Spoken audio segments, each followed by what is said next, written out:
Perfect. Thanks, Lori. And hello, everyone. Welcome. Thank you for joining. We're just going to give it another minute to let everyone join. It's wonderful to see the number of attendees popping on today. Welcome. Feel free to add in the chat where you're coming from, your practice setting, or your interest or early questions for the presentation today. And we'll dive in shortly.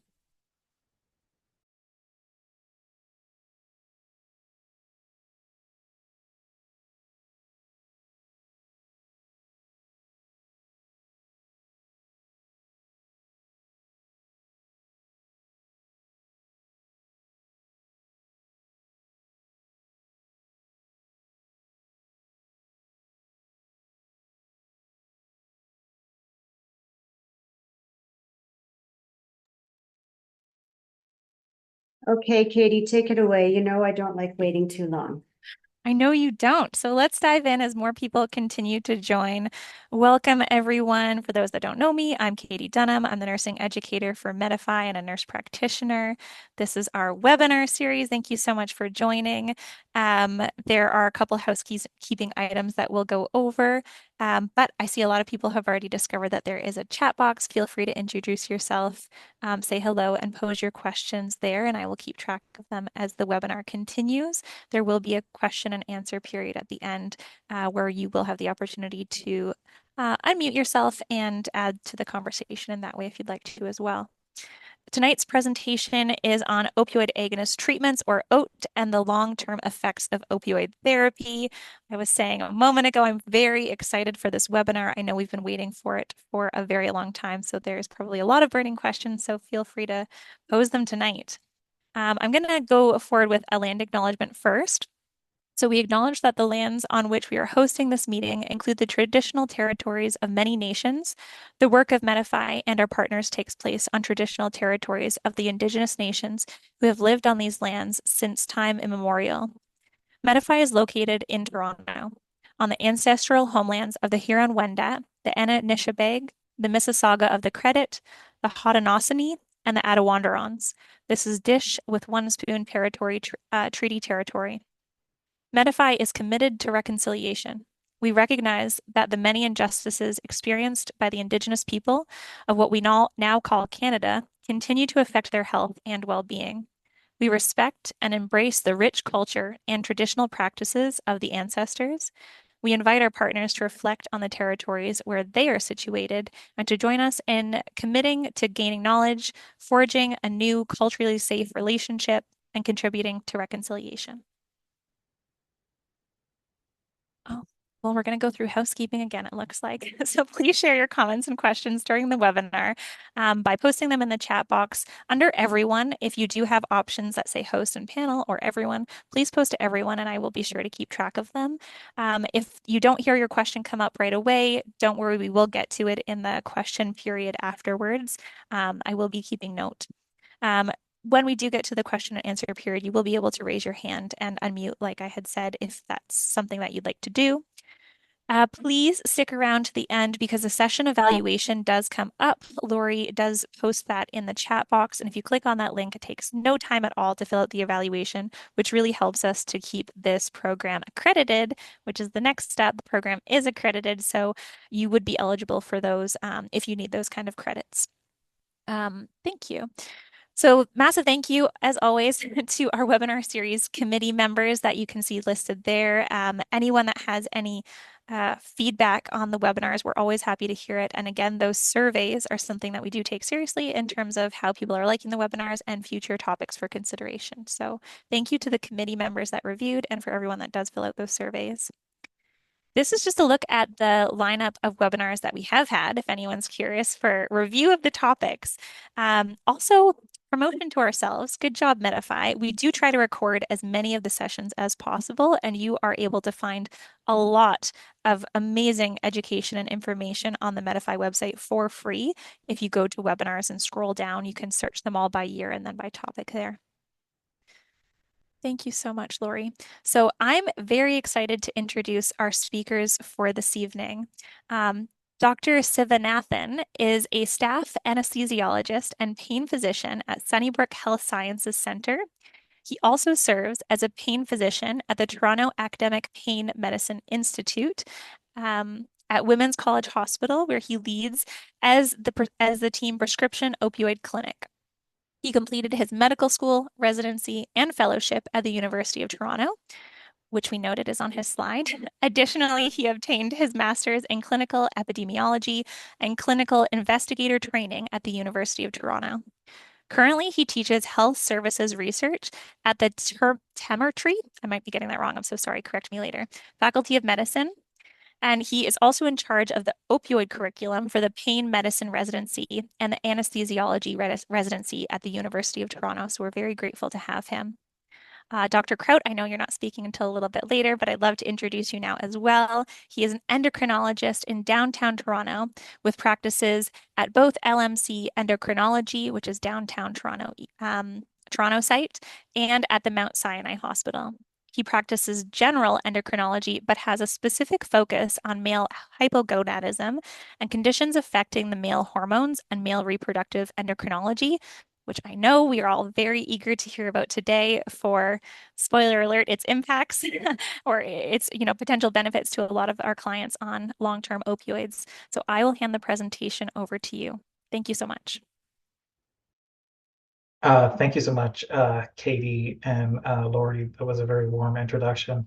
I'm just gonna share my screen here. Can everyone see my screen? Okay, very good. So I'll get started first, and then I'll be speaking more for the first two objectives, and then we'll have the second part, which Dr. Kraut will be presenting. So first of all, my disclosures, I have no financial disclosures. In terms of research disclosures, I am part of a study where we're tracking data in our opioid pain clinic, as well as I'm working with the Center for Addiction and Mental Health with Claire and Isabel's group, looking at endocannabinoid tone for chronic pain patients with and without opioid use disorder. And I've referred to Suboxone as Bucnal in my presentation. So the objectives for this presentation is, first, I'm going to describe the current landscape in long-term opioid prescribing for chronic pain. This is primarily around the experience in Ontario. And I'm also going to be describing the physiologic impact of long-term opioids on the immune and endocrine systems. And finally, briefly, I'll talk about long-term opioid use on pain sensitization and pain management. So in order to understand, what's happening with like patients on long-term opioids and, the end results, such as the effects on the hormonal system, the endocrine system, and the immune system, it's important to understand, how we got here, especially within Canada and Ontario. So this is Canada in the world stage with respect to prescription opioids. And what you can see here is Canada is leading. This was back in 2011 with the per capita consumption of opioid analgesics. And remember, this is prescription opioids. And I want you to note the date, which is 2011. And now we're in 2024. Along with this, in the addictions world, as most of the participants here will see, there's been the three waves of opioid overdose deaths and associated other issues. The first wave was, of course, with the prescription opioids. This was around 1999 when it started. Then you have the rise in heroin and overdose deaths related to that in 2010. And then you have the third one, which is the current wave, which is the synthetic opioid and overdose deaths, which was in 2013. Now, one issue that has been affecting patients on opioids, whether it's patients who have opioid use disorder or patients who don't, is that it's been very difficult for these patients to find family doctors. And as a result of this, a lot of them have had little oversight over their opioid use. Now, with respect to what's happening right now, this was actually a study that came out in JAMA, which looked at access to primary care for people with opioid use disorder.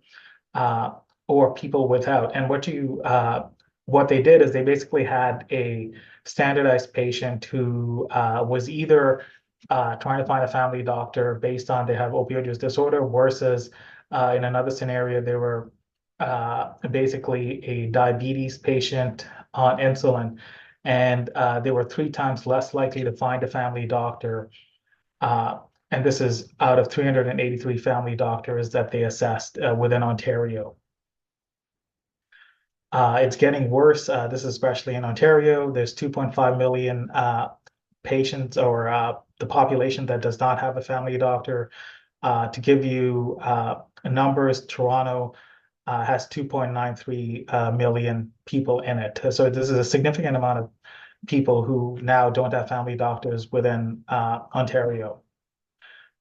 This is partly because there's a large amount of family doctors retiring, and there's little, and a lot of these patients who have opioids are finding a hard time finding new family doctors. And so what we have as a result of all of this is you have a large amount of chronic pain patients on opioids, large number of patients with opioid use disorder, poor or limited access to family doctors, little oversight of their opioid use over the years. Remember, the first slide I started with, which was this started in 2011, and you have limited resources for chronic pain patients on opioids. So we have large amount of patients on opioids for long periods of time, resulting in significant side effects of long-term opioid use.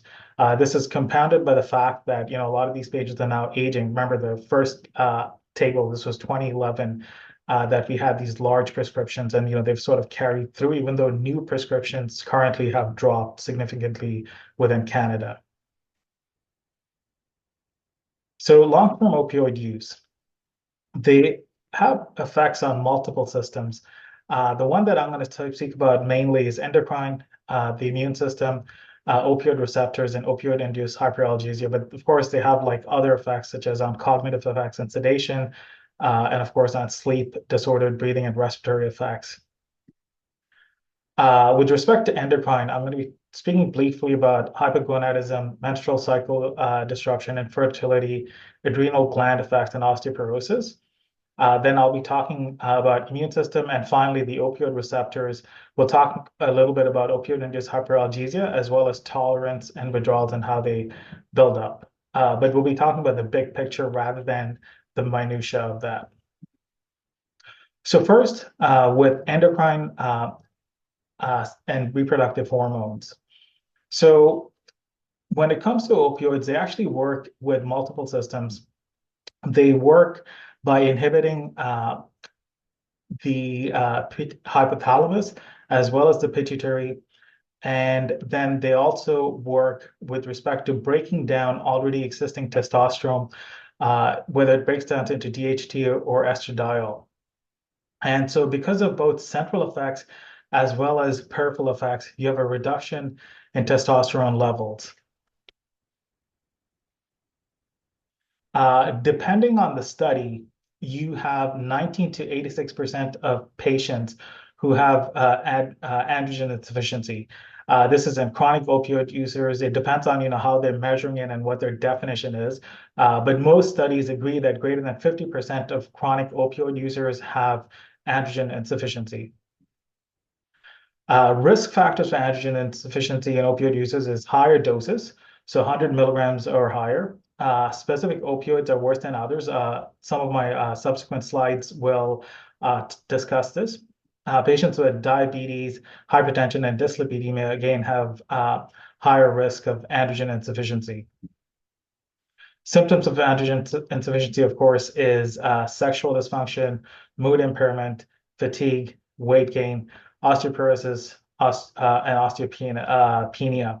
One important thing to notice here is your mood impairment and fatigue, which is sometimes misconstrued by patients, and you're sometimes thinking that it's actually the chronic pain that's causing it, but it can actually be the chronic opioid therapy that's actually causing it. So different opioids have different effects on androgen deficiency. So you have oxycodone, morphine, and hydromorphone, which reduce testosterone, but not to the level of fentanyl and methadone. You can see by table 4, which I've got from Rubenstein et al., and you can see that fentanyl and methadone have really high odds ratio of basically reducing testosterone. On the other hand, medications such as buprenorphine and tapentadol seem to have minimal reduction of this. Also, a lot of these studies with respect to androgen deficiency and hormones were done on male patients, so it's biased towards males. There are a few studies that looked at buprenorphine, whether it is buprenorphine patch or other, or like Bup-Nal. And what they found was that basically there's minimal to no androgen deficiency that was observed. And when they compared buprenorphine, methadone versus healthy controls, buprenorphine was similar to healthy controls. This is with respect to androgen levels. So now switching gears a little bit and looking at the effects of women on women, you have around 50% lower testosterone, estradiol, and DHEA with the effect on women. And what was interesting was LH and FSH was also reduced in these women, 30% lower in premenopausal opioid patient and 70% lower in postmenopausal opioid patients. You can see based on this diagram from the study that majority of these subjects had like pretty large doses of opioid morphine equivalents. This is basically a table that looks at age and menopause. The black circles are surgical. They just included it in the study to be transparent, but it doesn't really affect us. This was basically if they had like a hysterectomy or something that surgically caused menopause, so you can ignore the black circles. But what you can see is with the opioid consumers, you have menopause at all different ages versus the non-opioid users or the controls. You can see that at the expected age when they're older, they have menopause. This slide basically shows this is the number of years on the x-axis, and you can see that basically a significant amount of patients. Where it says S is actually surgical patients. Again, they included this for transparency. You can just ignore that. It doesn't really apply here. But what you can see is at the onset of sustained action opioids, you have a significant amount of patients going into menopause. So this is important because one of the effect of having large doses of opioids is that like female patients, especially of reproductive age, experience infertility. Also, when you're switching these patients or weaning them down, it's important to be cognizant of talking about protection or contraception because they may have not needed it before. But when suppose you're switching them onto something like buprenorphine, then there's a good chance they're going to have return of their menses and they can get pregnant. So these are some of the summaries of the hormonal effects of opioids, and you have symptoms such as decreased libido, erectile dysfunction, reduced energy, and these are the different hormones that cause this.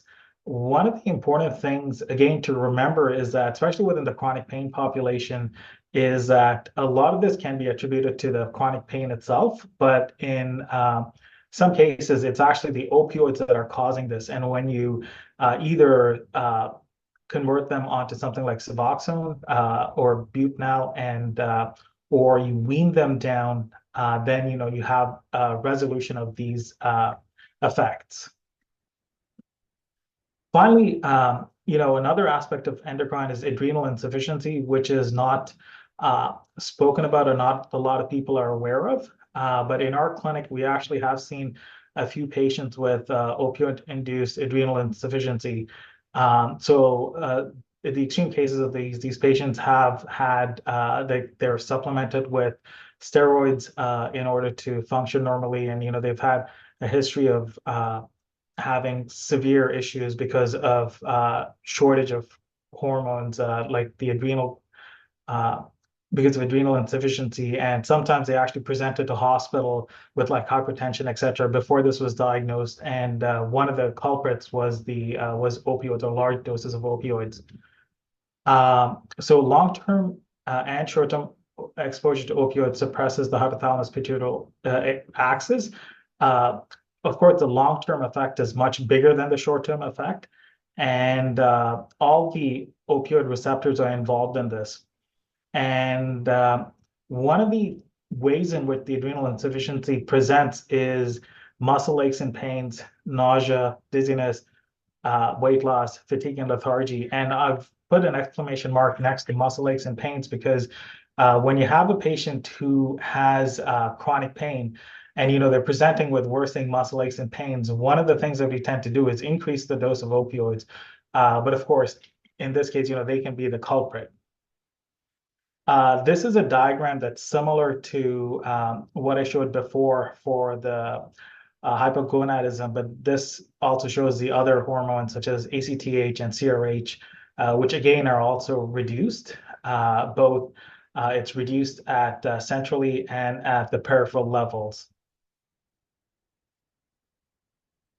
So when it comes to epidemiology, around 9 to 29 patients on long-term opioid therapy have this. Uh, One of the things is it's difficult to study because, what's your definition of adrenal insufficiency? And based on the definition, you have different percentage of patients who have this. And with respect to adrenal androgen, the biggest impact is, of course, in women because the adrenal gland produces a testosterone in them. And this is important for things like libido and energy. And if that gets diminished, then you have like diminished libido, diminished energy, and fatigue. So the risk factors, and this is again from like select studies, but basically having a morphine equivalent of over 200 is associated with adrenal suppression. They did not find this in patients who had morphine equivalents less than 60. And it's still poorly understood with respect to how age, sex, type of opioid, and route of administration impacts the adrenal functions. There are case studies that show that stopping opioids causes adrenal function to return to normal, but this is not always feasible, especially when you have patients who have been taking opioids for long periods of time. So this is something that's been coming up more and more in chronic pain world, where patients are talking about this, as well as in the anesthesia world, where patients are requesting or demanding anesthetics without opioids. And this is because the opioid effect on the immune system. And then for this part of the presentation, I'm going with the big picture. Basically, there are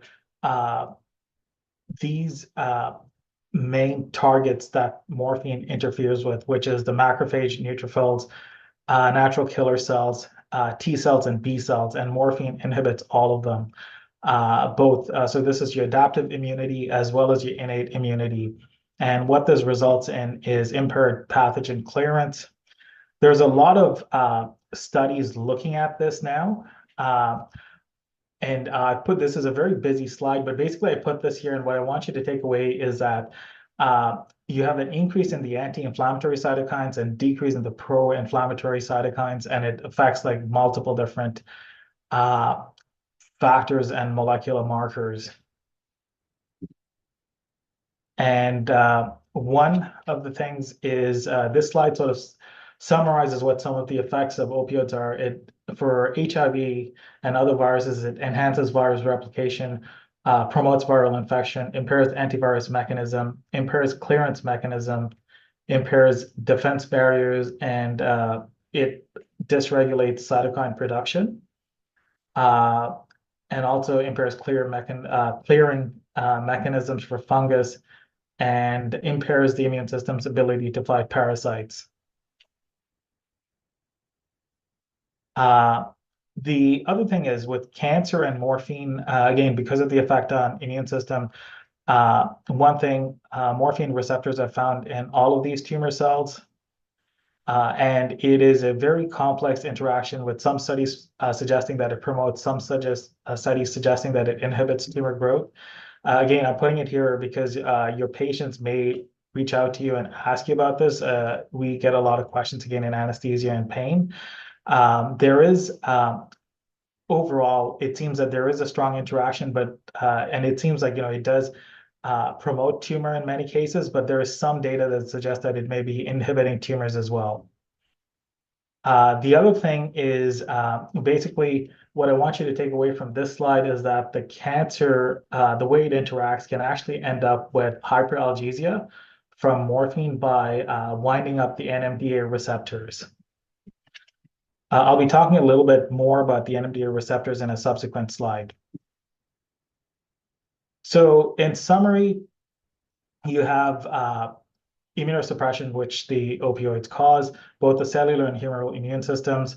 You have impaired wound healing, increased susceptibility to infections, can worsen HIV propagation, and can worsen cancer propagation. One of the questions that happens is why do we have escalating doses of opioids? And opioid-induced hyperalgesia, as well as tolerance, are two mechanisms by which this happens. And this is how we ended up with a lot of patients within the chronic pain world on very large doses of opioids who are having these issues with with whether it's the immune system or the endocrine system.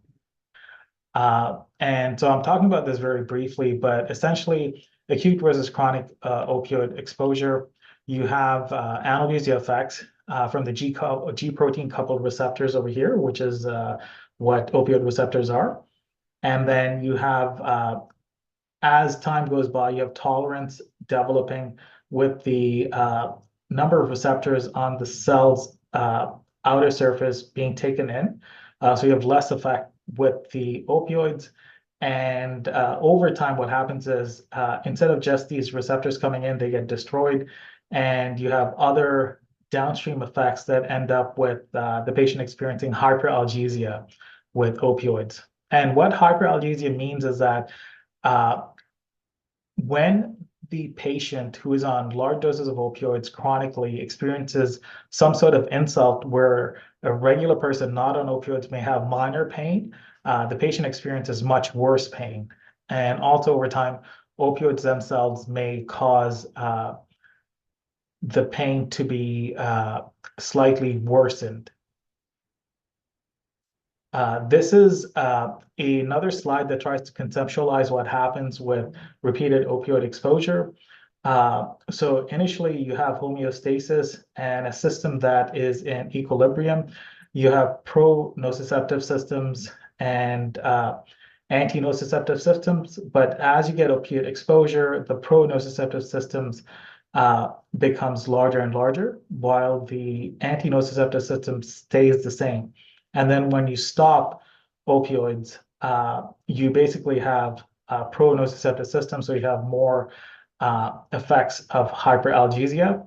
And with time, rather than it coming back to the previous homeostasis, you have a new equilibrium that gets established.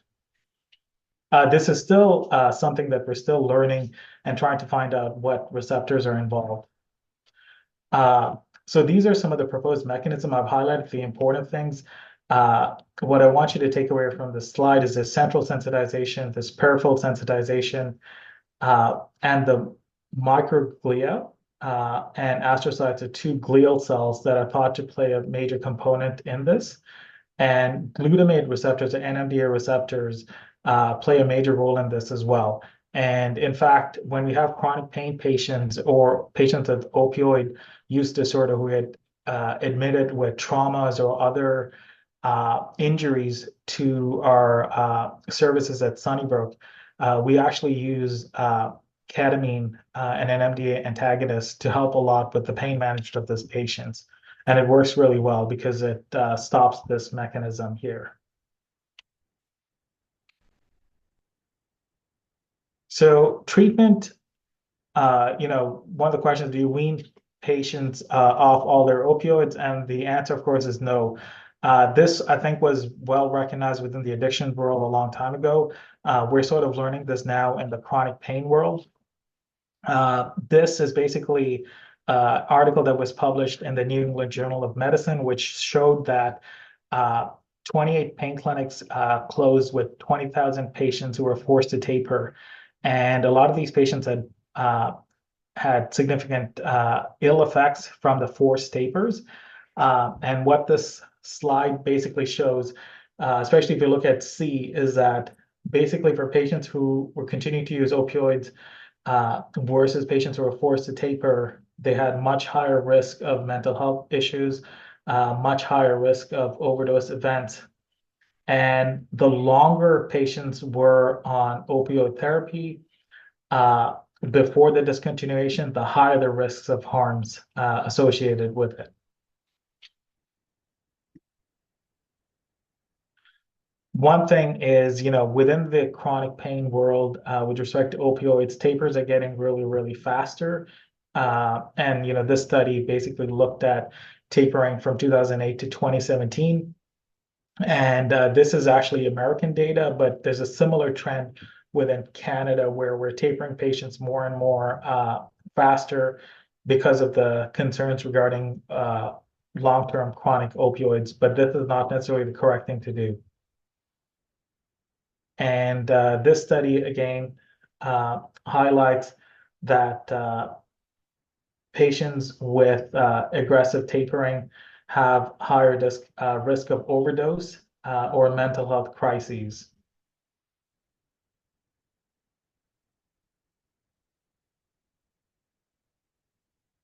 And one frame of thinking within the pain world is that you force patients to taper and you taper them off the opioids and then they'll be fine after, like they'll have a month or two of significant dysphoria and ill effects from the taper, but afterwards they'll be fine. But this study sort of disproved that, showing that even at 2 years after the taper, patients have ill effects and significant uh, risk of overdose and mental health crises.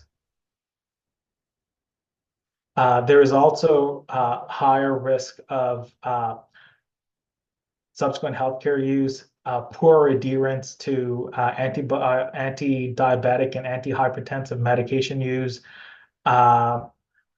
So this all basically shows the negative consequences of opioid tapering, which overall actually may cost the health system much more.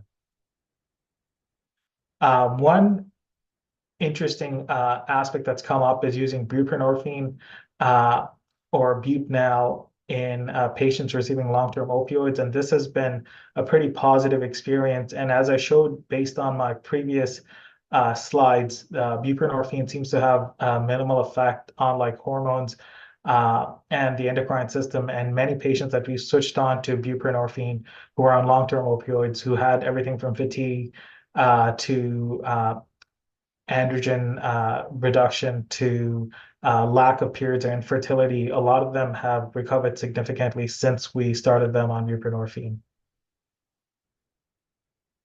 So basically treatment options, discontinuing opioids is not a feasible option in long-term use patients. Weaning of opioids as tolerated by the patient can improve symptoms.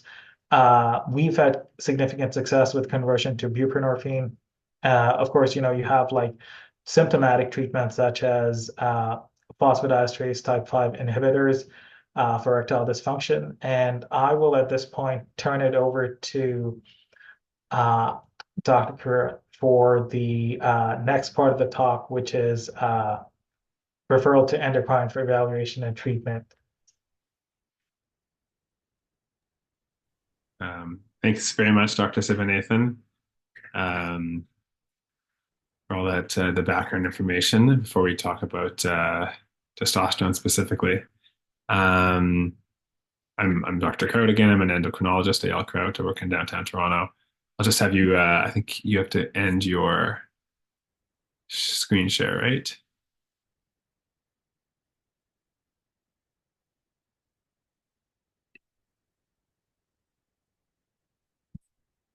Okay, there we go. Sorry, there we go. No worries. Okay, thanks everyone. Thanks for being here today. Great to have so many people out to hear about this topic. All right, okay, screen sharing. There we go. All right, so my name is Eyal Kraut. I'm an endocrinologist. Again, I work at Mount Sinai and at LMC. I do not have any relevant uh, conflicts of interest to disclose related to this topic. Um, and, and okay, so these are the objectives that we had for the session, and Lavarnan went through number one and two about the physiologic impacts and the long-term impacts in more detail, and then I will be talking specifically about testosterone. So, um, and the way that relates to opioids. Okay, so these are some quotes I came across as I was reading with this topic from a very long time ago, 100 to 200 years ago, where it was noted that opioids had some effect on the um, sexual system and reproductive system of individuals. And so this has been around for a while, this information, but of course we've learned a lot more in the time since then. Um, and we already heard a lot about the physiology, so I won't belabor that too much. But briefly, they do have an effect on the receptors, and they affect GnRH synthesis release, as well as the negative feedback. So basically, from the central aspect of the hypothalamus pituitary, we're having reductions in testosterone or other steroid production, as we heard as well, estrogen in females, and also the adrenal androgens, and maybe potentially additional effects on the hypothalamus that affect sexual function. So lots of different mechanisms that lead to these low hormone levels and these symptoms. Okay, so I won't belabor that more. Latest hypogonadism guidelines were actually from 6 years ago now, so in need of some updates, but I don't think there's too much to say specifically in this topic from the Endocrine Society. They do have a section in the hypogonadism guidelines, which are about testosterone in general, but they have a section specifically that comments on people on opioids, and they note that it is common in people receiving, in men receiving opioids in any route, really. As we've heard, longer acting opioids have greater and more sustained suppression of testosterone.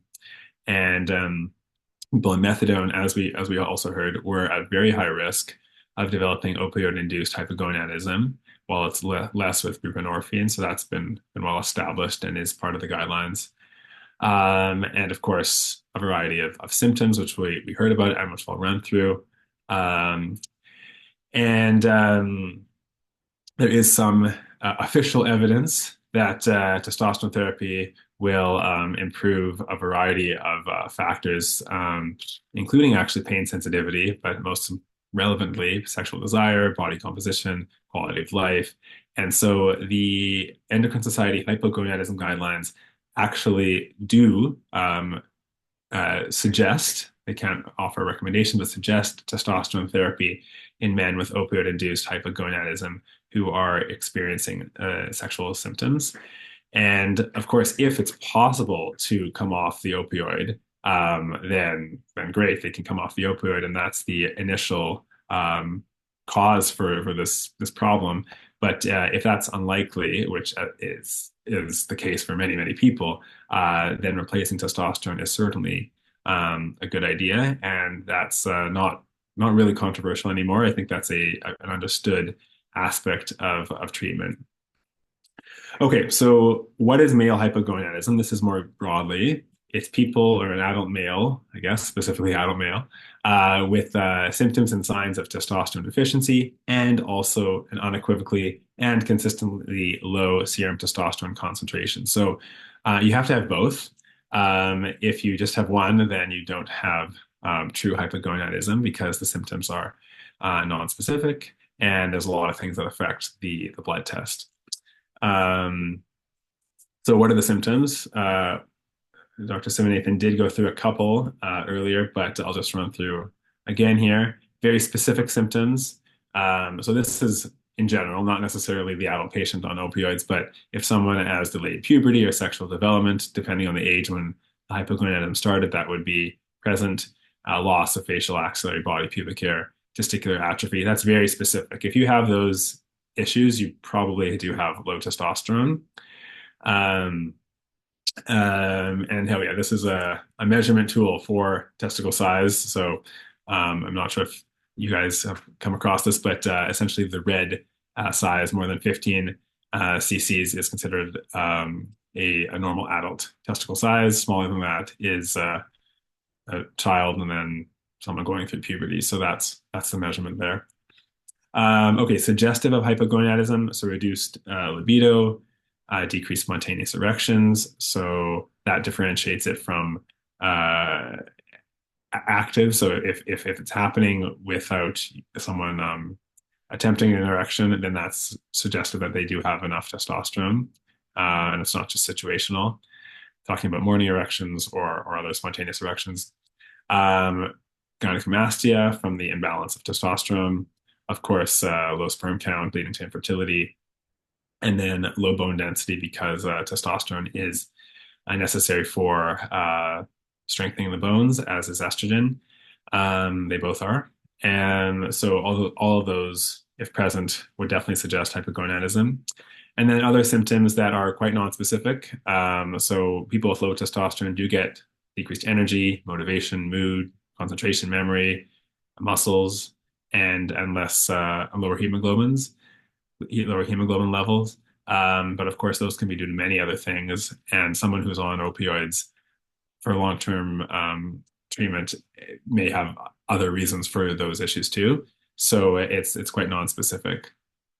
Testosterone does stimulate hemoglobin production. It stimulates erythropoietin, so you get anemia if you have low testosterone. Okay, so these are symptoms and signs of low testosterone. So if present in your patient, then I would certainly check a testosterone level, at least to help clarify if low testosterone could be the issue. So doing labs, this is also an area of a bit of controversy. What is a low testosterone? It varies by the lab. So here in Toronto, these are the labs that I get from Dynacare Life Labs, Mount Sinai Hospital, UHN, a variety of numbers. And that's because it's actually debatable and controversial what's considered a low testosterone. Some providers don't even go by the reference ranges. They say, okay, this number is what I consider low. So, and it's because there's lots of individual variation, and coming up with what is normal is actually kind of controversial. So that's one thing to keep in mind. And the other thing is that that's the total testosterone test, and the true best check of testosterone is actually the bioavailable testosterone level. So testosterone is bound. A lot of it is bound to albumin. A lot of it is bound to sex hormone binding globulin. And those are unavailable for the things that testosterone is needed for. And so what really matters is actually the available testosterone. So that's either free testosterone, or the albumin bound is weakly bound, so it can be dissociated more easily. And so that marker is actually the best test. And you can have a low total testosterone level because you have low SHBG, but actually have enough bioavailable testosterone. So it's actually relevant if you're really trying to tease out the diagnosis to check the bioavailable testosterone and or the SHBG. And there's a long list of things that can cause low SHBG, which maybe I won't go through in all details, but it is certainly relevant.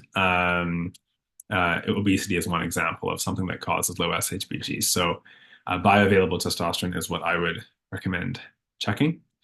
It's not covered by OHIP though, so the patients would have to pay for that test. It's $60 to $90 if they're paying for it. Obviously, if they refuse to pay for it, you have to just interpret it within the context of everything else, but it is relevant. The time of day is also really important. So testosterone peaks at 8 a.m. It varies day to day. It varies on a diurnal cycle. So peaks in the morning, goes down in the afternoon. And so it could be half as much in the afternoon. So don't rely on your 3 p.m. testosterone. If it's low, you have to get it at 8 a.m. and at least twice because it could be a one-off. Food also suppresses testosterone. So empty stomach, fasting, just overnight, not like an extended fast, but 8 hours is what's recommended. So you want to check testosterone fasting, 8 a.m., more than 2 occasions, and with an SHBG level or bioavailable testosterone level if uncertain. Otherwise, you cannot be certain that their symptoms are related or due to low testosterone. So that is key. Okay, this is just briefly because I think we're limited time, but essentially there's primary hypogonadism and secondary hypogonadism. There are many causes of people having low testosterone, and so checking the LH, FSH levels is also important to differentiate the two.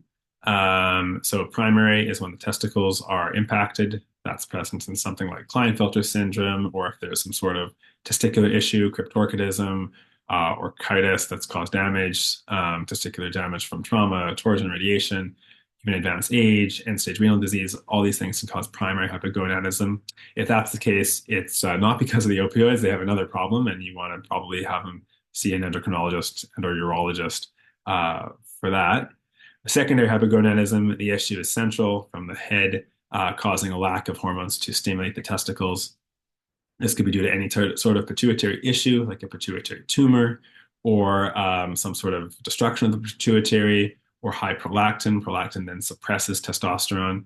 And then there could be a GnRH issue, which is from the hypothalamus. That could be congenital, like Kallman syndrome. It could be idiopathic, where we don't really know the answer. Lots of different things we're still learning about. But differentiating that, of course, is important. I don't expect people who aren't endocrinologists to really tease this out, but it is good to have some sort of reference. And then those are pathologic causes, but physiologic reasons for low testosterone.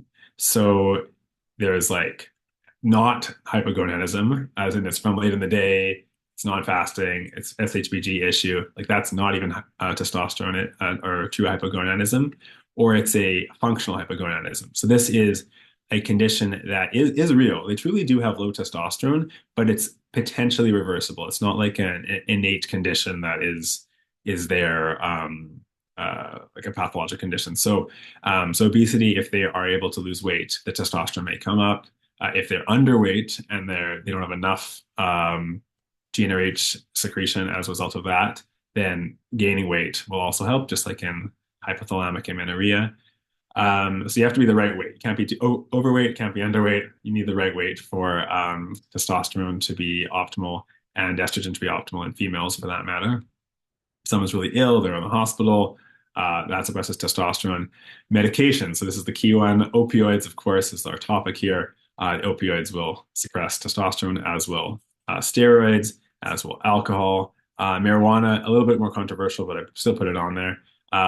It potentially can, at like consistent and high doses, also lower testosterone. So my point of all this is that although it could be opioids, you also want to check if they have hypogonadism. Could it be one of the other things going on? Could it be multifactorial? Again, just reiterating that the symptoms are not specific. Who knows what else is going on in their life that is affecting them having sexual dysfunction and low mood and anemia. And it doesn't necessarily mean it's testosterone, but of course it could be, and it should be checked because this is treatable. And you should check it more than once and optimal timing. Okay, so low libido, a lot of people come in with that issue. Obviously, that could be due to many other things. Testosterone deficiency is just one thing. They could be sick with whatever other condition, and therefore the libido is low. All these medications, SSRIs, alcohol, depression, just fatigue in general, social issues, or other sexual dysfunction leading to their low libido. So lots of other things that could be teased out. So you can't jump on the testosterone solution if it's something else. Erectile dysfunction, I'm not going to go through this whole list, but this is just to show there's a lot of things that cause erectile dysfunction. Cardiovascular disease, anatomic, neurologic, other hormone problems like thyroid issues or prolactin, and drugs can also have an effect too. So It's again, testosterone isn't a treatment for any erectile dysfunction. It's a treatment for hypogonadism that is the cause of that erectile dysfunction. But if the issue is just ED in general because of age and cardiovascular status, then you want to give a PD5 inhibitor like sildenafil or tadalafil. That's Viagra Cialis, and that's the treatment of choice. And if that's effective, then that's great. Um, okay, yes, that's what I just said there. Okay, so treatment. So now you've diagnosed them with hypogonadism. You've said maybe it's from the opioid, and they're not coming off the opioid, and they feeling well, and they have all these symptoms. What are you going to do? You can give them testosterone. You can certainly send them to an endocrinologist like myself. If you're not comfortable, if you learn to be comfortable, then you could do this yourself. But this is the different routes. So there's multiple routes here. The those are the examples. Okay, so injections. So these are of course needles go into the muscle. There is some more recent evidence that fat is also acceptable, but classically we inject into the muscle. That's what most of the studies have been based on for best absorption, bioabsorption, typically into the gluteus or the quadriceps, depending on who's giving it.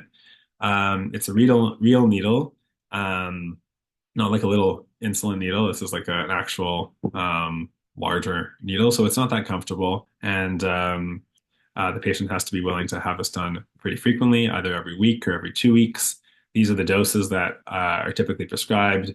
It varies by people's weight and requirements. You use the labs to clarify which dose to give them. The two main types of testosterone are varying concentration, and so the dose is double for the cypionate because it's a lower concentration, but they're basically interchangeable. Deletestrel actually has just gone off the market, so there's a generic testosterone enanthate option, but it's yeah, usually that's the one for people who are on higher doses. The difference is that one's like cottonseed oil, one's sesame oil. Either one is fine.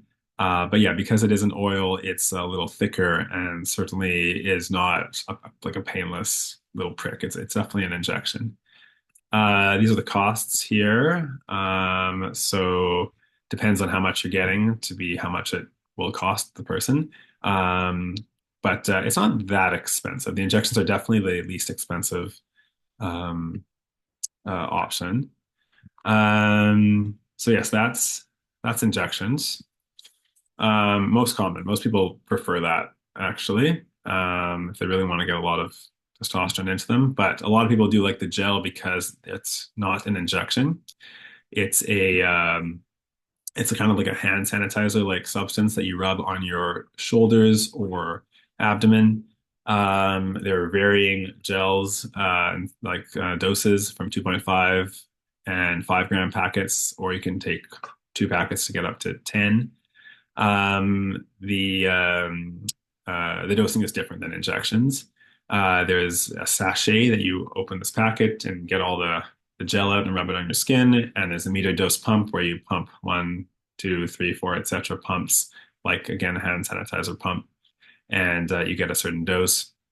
For some reason, the pump is not covered by ODB. So the sachets are the ones that are used for people who are under ODB typically, or ODSP. You apply to dry skin, but you have to be careful not to wash it off right away. So don't go showering, don't go swimming for several hours. Don't rub it on somebody else. So if you have a baby nearby or a female, you may not want them to also get your testosterone. So have to be careful about that. So that's something to consider. But if it's under the shirt, then that's usually that shouldn't be a problem. Costs for these are definitely more expensive. So if you recall, the other one was typically about $25 to $35 per month, and this would be like over $100 per month. Again, depending on the dose one is on, and if they have insurance coverage for it, of course, that's relevant. Pills, these are less popular because they are poorly absorbed in the gut. It's recommended to take it with fatty foods for best absorption. Um, but even then, it's not that much. So it's kind of a weak testosterone. So I probably wouldn't give this to people who have opioid-induced hypogonadism. It's sometimes helpful for people who are wanting, I guess, just a little extra testosterone. Maybe someone who has a transgender person who is looking for a mild form of testosterone, or somebody who's has very minimal hypogonadism from some reason. It's kind of a weaker option, but it is an option out there. And it is not that expensive either. The capsules are about 50 cents each. But if you take several capsules, it certainly adds up. Okay, those are the three ways to get testosterone. And then the other way to get boosting one's testosterone is HCG. This is not testosterone. However, it is homologous to LH, luteinizing hormone. So it stimulates the testicles to make their own testosterone. So it creates endogenous testosterone, so more natural. And the key advantage is it does create spermatogenesis, so it stimulates spermatogenesis as well as testosterone production. If you take testosterone in any form, it will shut off any remaining endogenous testicular function, and therefore sperm production would also be decreased. But HCG allows for both.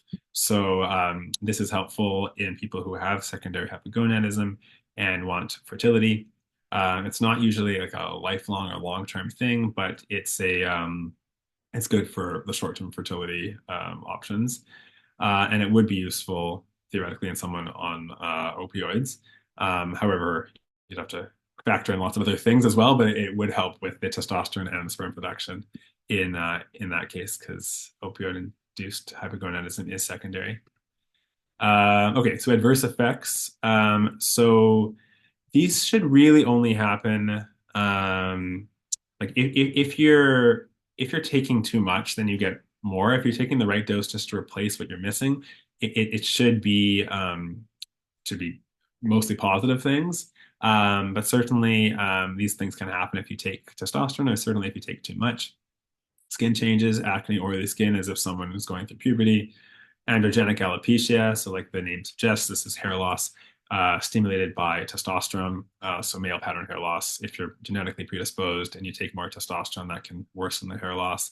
Gynecomastia, if you take too much testosterone, it actually converts through aromatase to estrogen, and it can lead to gynecomastia. That's a sign you're probably on too much. Mood changes, mood swings, again, aggression, that can be certainly probably if you're on an excess amount. Testosterone stimulates the prostate. Not a good thing if you have BPH already or a prostate nodule, which I'll get to in a moment. Polycythemia, like I said earlier, testosterone stimulates erythropoietin, which then increases red blood cells. But if you're on too much, if it's too much, then you get too many red blood cells, high hemoglobin. OSA, that also can potentially happen. Dyslipidemia, CV disease. Again, this is kind of a bit less clear exactly how that works, but those are possible risks there. Although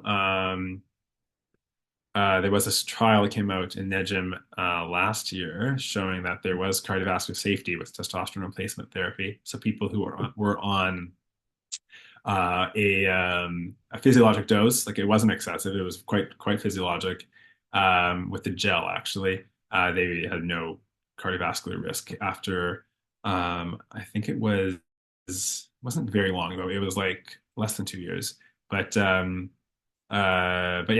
it's a good sign. And then, of course, testicular atrophy and infertility. I put those in brackets because if you truly have hypogonadism, then you probably already have testicular atrophy and infertility.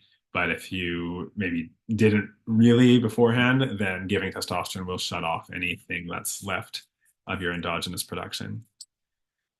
All right, I'm mindful of the time here. Just a few more things I want to mention. So monitoring. So you want to check the testosterone level midway between injections. So if it's every 2 weeks, that's 1 week point. If it's every week, 3 to 4 days, and typically 2 to 6 hours after applying the gel. You want to be careful about the hematocrit. Don't start it if it's high and hold it if it's really high. Decrease the dose as well to bring it down. That's definitely one of the key things to monitor is the hematocrit, which definitely can go too high. Liver enzymes, lipids, less likely to be a major concern, but occasionally you can see a slight rise in the ALT. And the HDL is also decreased with testosterone, although it's not clear how much of an effect that really has. Um, when the prostate, so you want to monitor for VPH, for lower urinary tract symptoms, a prostate cancer screening. That's its whole own topic about how to monitor for prostate cancer. But certainly, if the PSA is rising or if it's above 4, that's a concern. And you'd probably want to stop the testosterone at that point and potentially refer to urology or have some imaging done to screen for prostate cancer. But yeah, that's the prostate and the hematocrit. Those are the key things you'd want to monitor if someone's on testosterone. Uh, don't start testosterone in people who have prostate cancer or a suspected prostate cancer, or they have some sort of nodule that's being worked up or a high PSA already. I mean, that's a bad idea. If they already have a high hematocrit or they're high risk for blood clots because they have a thrombophilia, I wouldn't risk it. Breast cancer, testosterone converts to estrogen through aromatase. If it's a really rare case of a man with breast cancer, don't give him testosterone. Uncontrolled heart failure, that's because there's some effect of fluid retention potentially. So if it's uncontrolled and they're in really bad heart failure, like that's not the right time to give testosterone. If it's controlled and they're doing well, I mean, that's a different story.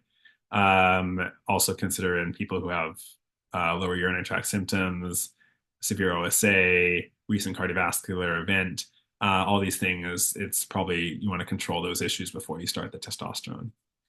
And briefly, people who are taking testosterone medicinally, I just want to mention this. Potentially, if they were on opioids, maybe they also took testosterone or other things. These are typically much higher doses than what I would give physiologically. The risk of complications is much higher.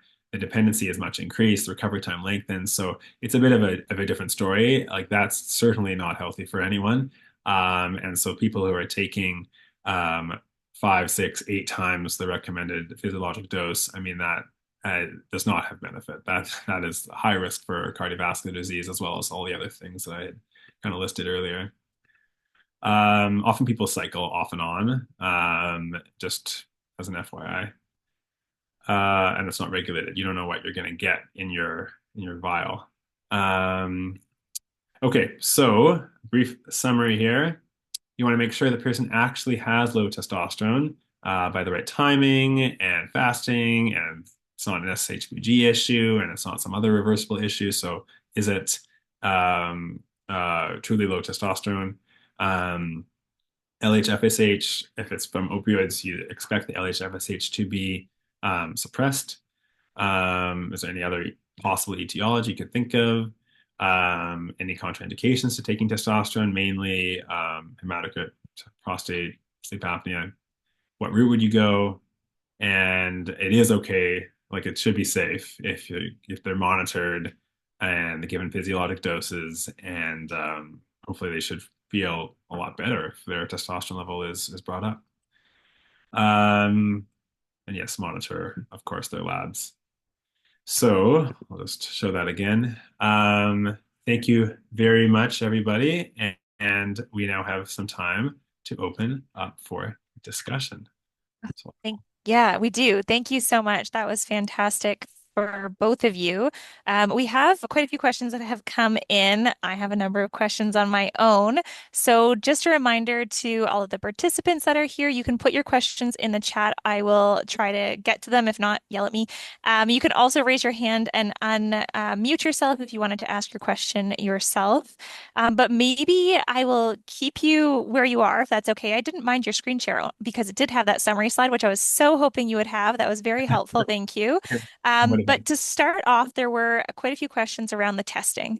Yeah. So the summary slide was super helpful, but I wonder if you could give us the quick breakdown of primary care, addiction medicine. We're not in endocrinology. What are we ordering with cost considerations to really to get this done? And how many times does a client have to go to the lab to confirm a diagnosis? Sure. So we're talking about initially, like to help with the diagnosis. You've got it. Thank you. So I actually can't remember if I have a slide for that specifically, but basically, the recommendation is at least twice, so minimum 2 times, maybe 3 times if you really want to confirm it. I wouldn't make them necessarily do bioavailable testosterone every time because that does have a cost to it. SHBG and bioavailable testosterone are not covered by OHIP. Um, However, you could do a free testosterone, which is like not as good, but is covered, and you could kind of help with assessing that. But the key things you'd want to check are the testosterone. I would probably do total, free, and bioavailable if possible, and SHBG. And then I would also do FSH and LH, and a CBC, and that would be the main things. And then of course there's the whole list of other things that like could explain their like the sexual dysfunction, which I guess we could go back to. There was, where is it here? Uh, um, but if, yeah, I mean, you could check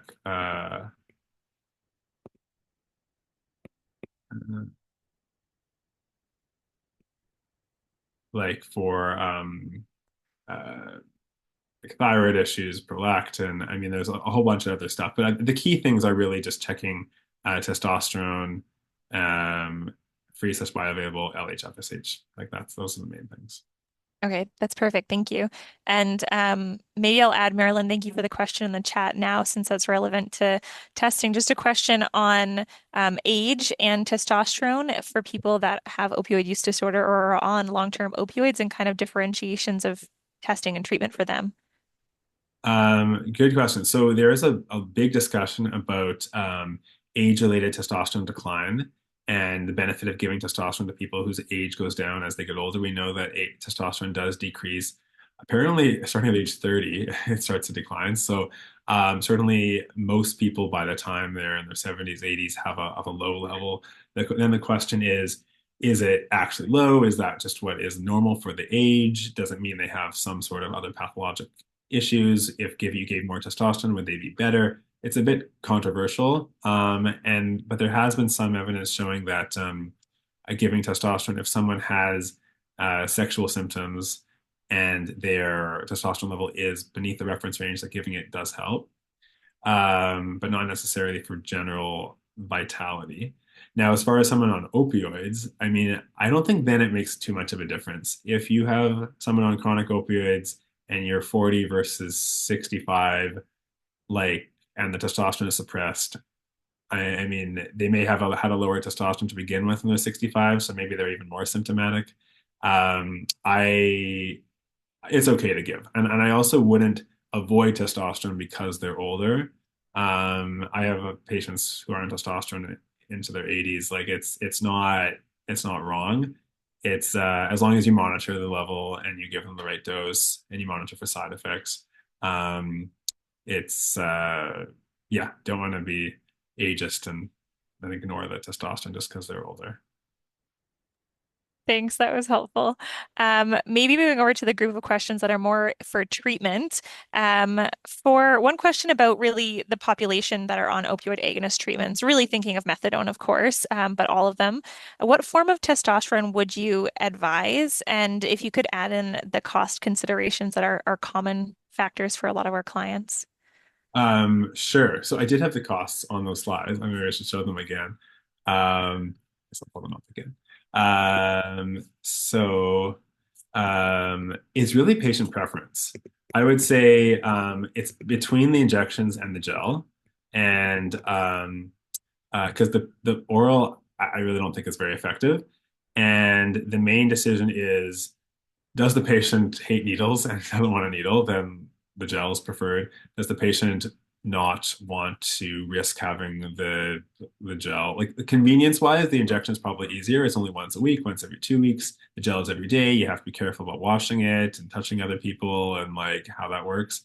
Um, so it kind of depends on their individual factors. Cost wise, the injections are less expensive. If they have insurance, then it really probably doesn't matter. Um, if and most yeah, most private insurances would cover the gel, and ODB covers the gel in the sachets as well. The injections, they have to like, who's going to inject it? Like, are they injecting it? Is it a family member? Are they going to like a doctor every single week to have it injected? So that's a consideration as well. Um, um, the gel is much more like steady state, so it's like very every day, pretty much equal amounts. While the injections, there's a little bit of a boost and then a decline and a boost and a decline. So some people don't want that. Some people like that boost. So various factors. So it's a discussion to have. Well, I'll add one more from the chat if that's okay. Yeah. Right. Any contraindications, or I'll add considerations for starting testosterone in patients with mood disorders or other psychiatric comorbidities? I don't think so. No, I wouldn't say so. Like a contraindication. Um, you want to have their mood disorder like managed. So like, yeah, I'm not saying don't like ignore the mood disorder, but if they are competent enough to be able to take this medication appropriately and not abuse it and come back for monitoring, etc., and it's possible that they could have low mood because of their low testosterone. I mean, by all means, I don't want to deny them the opportunity. I think that's not a contraindication. And we do know that people's mood can be affected by changes and fluctuations in testosterone, so should be monitored. But as long as they are in the right mind, um, then I don't see a reason not to. Okay, perfect. Um, Case question. I swear there are many questions for both of you. I'm just trying to go with the flow as we're going here. But kind of more of a case question. If you do have someone that is on methadone with discovered low T and needing replacement, is there consideration for replacing the T versus switching to something like buprenorphine or a different treatment that would? I'm just wondering about the differences between impact on their symptoms and their T level with replacement versus switching to something else. I'll say my 2 cents, and I'm happy to have Lavarnan jump in. Thank But you. I think that it probably would have a benefit. Like there'd be less of a testosterone suppression, but there is still some testosterone suppression with any opioid. And I don't think there's a comparison between giving testosterone versus lowering the opioid. I mean, obviously, getting more testosterone is going to have a greater effect on their symptoms than switching the opioid. But obviously, then they're on another medication, another thing to monitor. Maybe they don't want to do that. Um, but uh, but yeah, it's not the same. Yeah, so I was just going to say that I typically just ask the patients, like, what they think. And, uh, like Dr. Kraut was saying, like, some of them don't want to be on multiple medications. So, they're okay with switching versus others, they also, methadone and buprenorphine, even though they're both opioid agonist treatments, they're very different when it comes to, the effectiveness. Like if a patient has been stable on methadone for a very long time, I always hesitate to switch. And versus, if that somebody has, just recently started it and it's okay to try buprenorphine, and is keen to do it, then, I would trial that. Yeah, perfect points. Thank you so much. Um, Kind of moving on to the next category of questions that are here for the monitoring. There were a couple questions. So you'd mentioned monitoring someone that's on treatment, wondering how often you're monitoring, and if there's a need, if people are responding, is there any need to monitor the testosterone levels themselves? No responding. So usually what I do, my routine is I have them check their levels after typically 2 to 3 months. Usually at least if they're on injections, a minimum of 4 to 6 injections to reach steady state. Like for sure you're in steady state by that point. And so usually I would say 2 to 3 months is a good amount of time to see like what effect they've had and they've really had a good chance to be on it. And then after that, maybe another like 3 to 4 months. And then if everything is good, it could be like 6 months. And then if, yeah, maybe every 6 months after that, annually, if really everything is stable. What was the second part of the question again? Uh, If someone's responding symptomatically to the treatment, is there a need to actually test levels and would they yeah, change anything? yeah, no, check the levels. Yeah. Yeah. I mean, people like may say they feel great and then you check the level and their testosterone levels like sky high. And so you could certainly have overdone it with them or overdosed them. And, um, and then they may be disappointed when you lower it, but that's not safe to have a super high level. So I definitely would check it. And I would be key to check it midway between injections and not right afterwards either. Um, if you check it and their level is still like kind of on the low side, but they feel a lot better, like sure, they could stay on that lowest dose and have a lowest level. But I'd be more careful to watch out for high levels. Are the ones you're concerned about to monitor for? Yeah. Okay, perfect. Thank you. I'm just going to switch tunes for a little bit here and go back to the beginning of the presentation, which was more on the adrenal insufficiency. Um, and well, and lots of things, but that was one that I wanted to start with if possible, just in terms of differentiation. It's very timely as I actually have a client with adrenal insufficiency right now, who is not eager to be open with all care providers about an opioid use disorder, obviously for a number of reasons.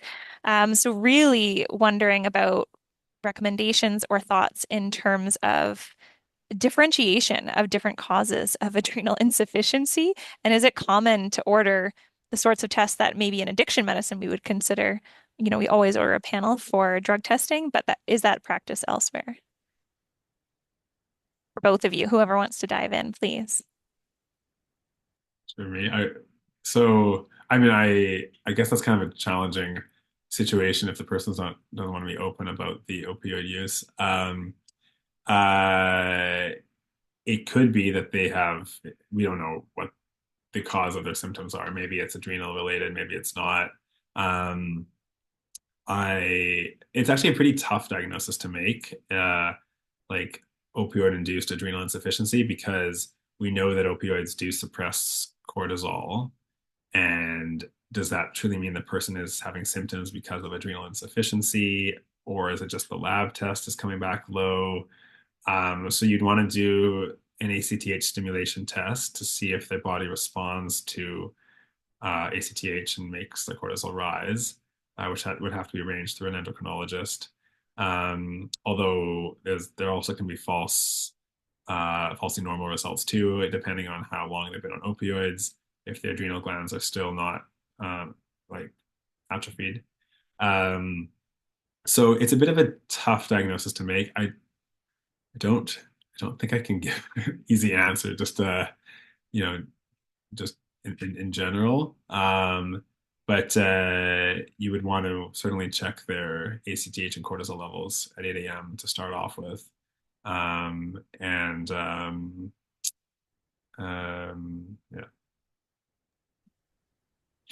I was just gonna say, like, with just to add to what Dr. Kraut said, like sometimes, some of these patients, it's really hard to tease out what's causing it. Like, for example, I think we have like maybe 4 patients we've seen, but 3 of them also got a lot of corticosteroid injections from like procedures, like pain procedures, etc. So that definitely probably had an effect as well. Uh, so yeah, so for us, we try switching medications, like to buprenorphine or weaning down. But we don't have much expertise with the diagnosing with respect to what's causing it and stuff. We leave it to the smart endocrinologist for that. Thank you both so much. Wondering again, maybe more from the beginning of our presentation on the hyperanalgesia, which I think is something that is commonly tossed around, at least in the addiction medicine field. Wondering if you could speak at all, and I'm apologizing if I missed it in the presentations, about how common we should be expecting to see this in clients with opioid use disorder or with long-term chronic opioid use. So with respect to the hyperalgesia, it is like one of the things is that patients who've been on opioid treatment for a long period of time, they have one, especially if they're on like, this is not specifically for things like methadone or buprenorphine, but for shorter acting medications such as even extended release like morphine or like oxyneo, etc. What happens is when you have these intervals of say BID or TID dosing, you have like patients basically because they're tolerant to the medication, close to the end of their initial dose, they're going to start developing pain. That's an indication that they either need an increase in dose, which sort of becomes like this never-ending cycle, and end up with a lot of the issues we're talking about today, or switching to something like buprenorphine, which is more long-acting, may be a better sort of solution.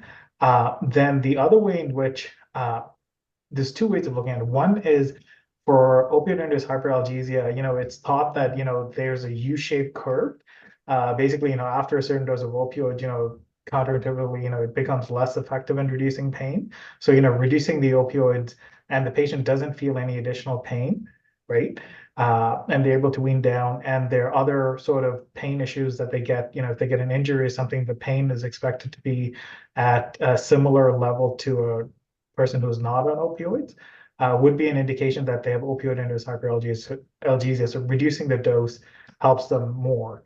The other signs of opioid-induced hyperalgesia is just clinically, like they have like an insult and they have much higher pain levels than would be expected for that particular insult. For example, they may need like an emerge or a hospital admission, etc., for something that somebody else who's not on chronic opioids may not. They also will have difficulties managing their pain that, you need like things like ketamine infusions, etc., to manage their pain, versus somebody who's not on opioids may not require that. Which definitely seems like it could easily be wrapped up into a conversation around stigma and judgment of clients' needs with opioid use disorder for sure. But thank you. That's super helpful. I am going to hand it back to you for last notes, and I do have wrap-up questions for you both. But thank you, everyone. Yes. Do you want to I dive looked at in? the chat. I saw there was one more question. I'll just briefly answer it. Please. About hacks for getting the $90 covered. So one comment is if you work at a hospital, often the hospitals cover it. The patient could get their labs done at the hospital lab, or you could order SHBG, which is typically less expensive, then go online to an SHBG bioavailable testosterone calculator and do the math in the calculator to figure out what the total testosterone is, albumin, SHBG, and calculate the bioavailable testosterone. So hospital labs and online calculator. That is so helpful, actually. Thank you. We love tips and tricks, and that it will be my last question for you, really, about wrap-ups. But just a quick thank you to everyone that was here tonight. Reminder, it was recorded, so we'll get it posted and share with everyone on the listserv as soon as we have it available. So you can rewatch, which I know I will be because there was a lot of information that was there. And a reminder that our next webinar next month will be on eliminating hepatitis C, the role of addiction medicine providers in Ontario. And Lori, thank you so much, has posted the evaluation in the chat box. If you're able to just click the link and fill that out for us, that would be super helpful as well. But I do want to hand it back for closing remarks to both of our presenters, really with just key messages or takeaways. We love to hear from people that we often refer to for consults or to aid in diagnosis and treatment. What are common mistakes that you see that other care providers make, or tips or tricks that you could give us how we could help out to not add to your wait list of clients? I'll go briefly and then Dr. Kraut could go. I was just going to say, I think like my message is not to wean patients off opioids. It's happening a lot across the country and aggressively. And I think that's actually counterproductive. And we're finding out that, it causes more harms, which I think the addictions world already knows about, but the chronic pain world, we're still sort of catching up. And I'll pass it on to Dr. Kraut. I guess the key message from this discussion is that hypogonadism is a real consideration. And so if someone's having the symptoms, should clue in to check a testosterone level. However, at the same time, don't feel like you need to check a testosterone level on every single patient on opioids, because if they feel well and they're not having any symptoms, we don't need to give them another medical condition. And I see a lot of people who don't actually have hypogonadism, or the labs are done at the wrong time of day, etc. And so, if the person asks about the symptoms and if they complain about it, certainly, delve into it, but don't feel like that has to be a lab test that's included on there. Every every person gets the lab done. Again, both actually very helpful tips. Thank you so much. I really appreciate your time tonight, and allowing us to record the session. And if anyone has any additional questions, we'll be sure to reach out with them afterwards, as we share the video to the listserv. Thank you, everyone, for being here, and I hope you have a great night.